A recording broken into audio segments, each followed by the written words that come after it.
Je kent de uitspraak uiteraard dat de Joden nooit de Holocaust vergeven zal worden. En dat is nu hier ook aan de gang. Er is niks prettigers als dat er een soort contrastnatie is op de wereld.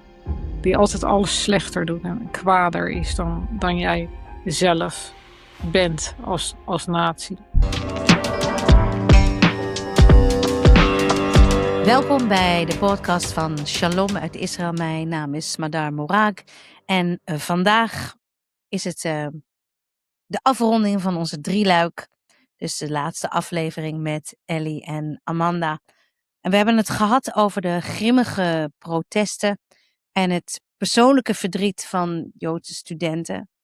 Maar er is iets groters, iets structureels aan de hand. Amanda, jij hebt het daar in het boek over hoe er eigenlijk een vergelijking wordt gemaakt met de Holocaust en hoe Gaza eigenlijk wordt vergeleken met Auschwitz.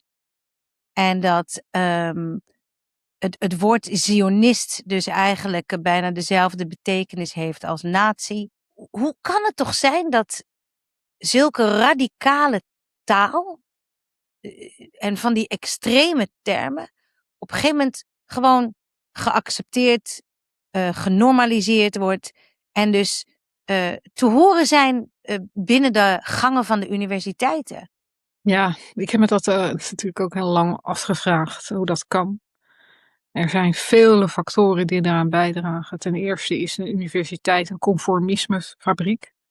Misschien niet in de tijd dat jij daar studeerde, maar tegenwoordig wel. Dus eigenlijk, ja, ik heb nog wel les gehad van mensen die bijvoorbeeld echt behoorlijk raar waren.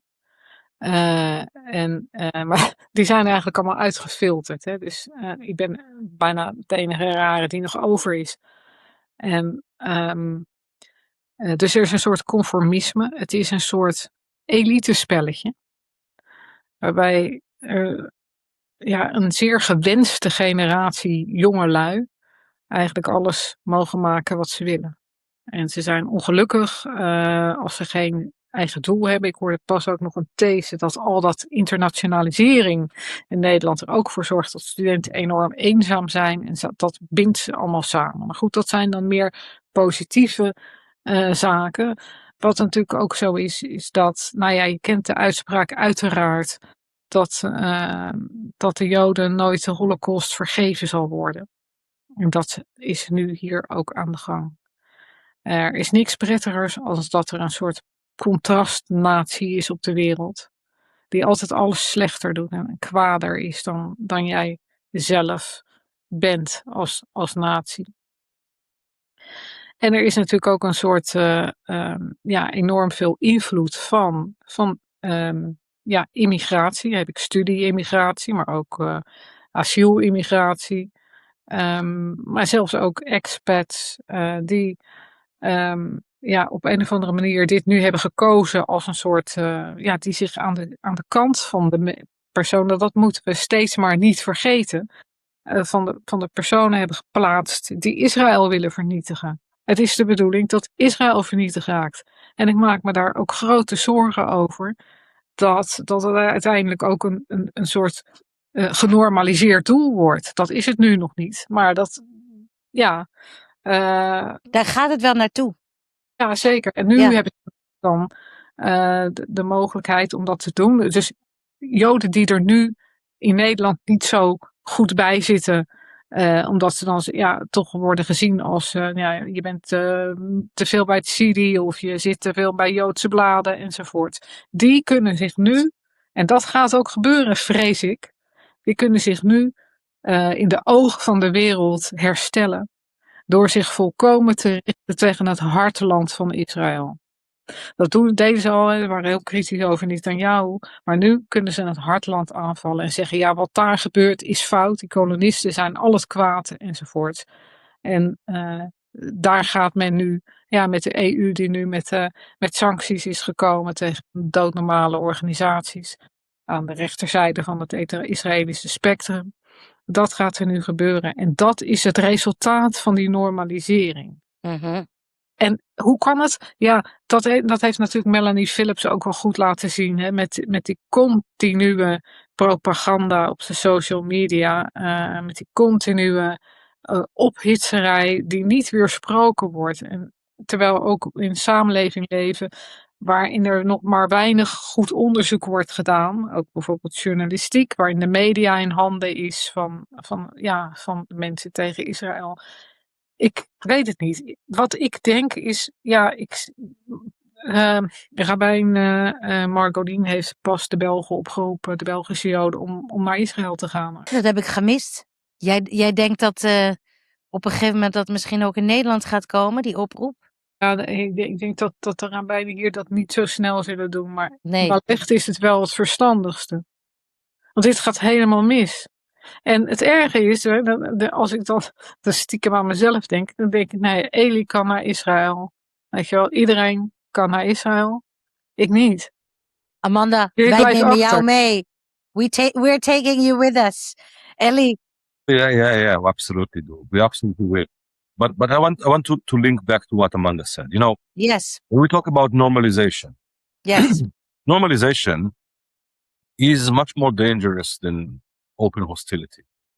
And the reason for that is because it is taking place when discrimination and discriminatory dynamics stop appearing as something exceptional, and instead becomes something that is administratively manageable. At this point, institutions, the police, prosecutors no longer ask themselves, is this right? But rather they ask themselves, can we manage that?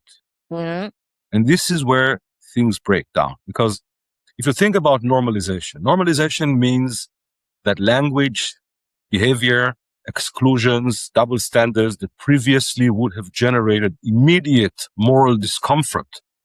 I'm not talking about criminal investigation, but at least a moral discomfort, gradually becomes socially acceptable and manageable. So the issue is not the extremist rhetoric itself or the extremist behavior itself, which is, of course, very bad. The issue is the removal of boundaries around what becomes tolerable. Yes. Now, in contemporary institutions, universities, the gemeente of Amsterdam does that quite often. Institutions like that increasingly manage anti-Semitism in an administrative way rather than confronting it normatively as they would have done historically until a few years ago. So this kind of a harm becomes acknowledged rhetorically. They don't deny that something happened, but responsibility becomes diffused bureaucratically. I completely get you. That is so dangerous. Universities present what they have done as an ethical review that spontaneously happened at exactly the same time in all universities, spontaneously chose Israel and only Israel to be scrutinized, and spontaneously came to the same conclusions. When they have made their investigations active, they did not ask anyone to propose countries to be scrutinized and so on. Israel was the first and only one on the list. In some cases, they made this nice charade. So in my university, they also added South Sudan. Of course, they found that South Sudan violates everything that can be violated, but they decided not to boycott them and give them another chance. Why? Well, yes, exactly. One of the things that I had in mind was, to use the same process and see if we can boycott Dutch universities, because the Netherlands is also part historically of a lot of wrongdoing. I know that now universities in America started taking that seriously, because in America there is a law against BDS, and anyone that is boycotting Israel and Israeli institutions will be boycotted in return. Now, one state in America, Florida, already started moving in this direction, preventing investing funds in any institution that is involved in boycotting. If this happens more, maybe then, it can turn over. Maybe it will make administrators who had not made any moral choice, but rather accepted whatever they were required to accept in order for them to be able to maintain some calmness in university. So they caved into the demands of the protesters without any academic serious investigation, without relying on available data, without prioritizing. They just went with Israel because this is a token that they had to show the protesters. How long do you think you're going to stay in Holland till you decide that it's not possible to stay anymore at the university? I'm not sure if the universities themselves are what would keep me here, but I'm not going to run away. Running away is something that our people has done historically. It didn't work for us because when we run away, they come for us.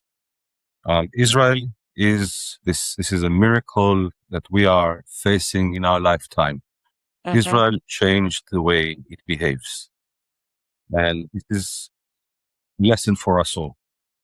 If you refuse to accept some antisemitism, and you put your foot down and you say, I will not accept being treated in a way that nobody else would accept, this will create a change. The issue is, of course, that there are some resistance and there are a lot of people on the other side who are against our interests. But in many cases, this kind of a change must start from within the Jewish community. The Jewish community must see itself as not there to maintain quiet, but there to address issues. 1/3 of the Jewish community in the Netherlands are Israelis, according to a recent poll. Israelis are not represented in any of the Jewish institutions. They're not sitting in any of the boards. They're not sitting in the CJO. They're not sitting in the city. And all of these things. It's time that they will. I think they should. I think they should, because right now those organizations, even if they do their best and they do not represent all of the community in the Netherlands. No. They also do not represent people like Amanda, who is not Jewish and is not Israeli, but is supporting us and is paying the price of supporting us. Yes. What would your wish be for the future, for the Jewish students and for yourself? I mean, Ellie, you already said, like, I'm not going to run away and I refuse to give in. Of course, I mean, Amanda, I do call you a hero because you're standing up for us and you're paying a very high price. What would be your end message to people who are watching our podcast? I mean, I have a lot of pro-Israel followers, people who want to become active, who want to help, show their support. Do you have any advice so we can see a different future? Vandaag was het pas. Was ik erg gechoqueerd, omdat ik dus de burgemeester van Utrecht en een wethouder, dus Sharon Dijksma en Linda Voortman, een krans zag leggen en diep buigen voor het Nakba-monument. En dit wordt steeds, er is een soort, bijna een soort, hoe noem je dat? Een sociaal-psychologische massahysterie gaande. Waarbij waarschijnlijk ook het gebrek aan religie een rol speelt. In de zin van dat men nu dus het kwaad dan toch op een andere wijze kan bevechten of een plaats geven of zien. En wat ik zou wensen is dat men uit deze zinsbegoocheling wakker wordt. En dat men niet meer alles gaat omdraaien en gaat doen. En ik wens het iedereen toe dat hij de zegen zou kunnen voelen om daar een bijdrage aan te leveren. Amen. If I add to that, my vision is not only safety and dignity and universalism and institutional fairness. I would like to see Jewish confidence and Jewish visibility and Jewish self-respect and refusal to internalize conditional belonging. Many people are doing that. Many people in Israel, of course, are fighting and are fighting our enemies there. And many people outside of Israel are doing that. And this is happening since October 7th, and it is not about to be finished soon enough. The Mishnah says in a very, very simple way, it is not for you to finish this job, but you have no liberty of releasing yourself from it. I think that this is the key here. I mean, we should not aim at seeing these emotions coming up immediately within the next couple of weeks or couple of months, but we have to keep pushing forward, because if we do not do it now, in 10 years' time, it will be almost impossible to reverse the process. Wow. That's a beautiful pasuk, a beautiful wisdom to close our podcast with that. And I wish both of you the best, and thank you so much for this very important work you're doing and sharing all these the where can people find your book? The October 7. Where can they find it? Ja. Where can they read it? Op Amazon. En binnen een week zal er ook een Engelse vertaling komen voor de mensen die toch dat liever hebben. Het 7 oktober effect. Thank you so much. Wish you all the best. Jullie bedankt voor het kijken naar deze 3-delige serie met Amanda en Eliaou. Ik bedank jullie voor het kijken. Abonneer je, like, comment en laten we hopen op goed nieuws. Shalom.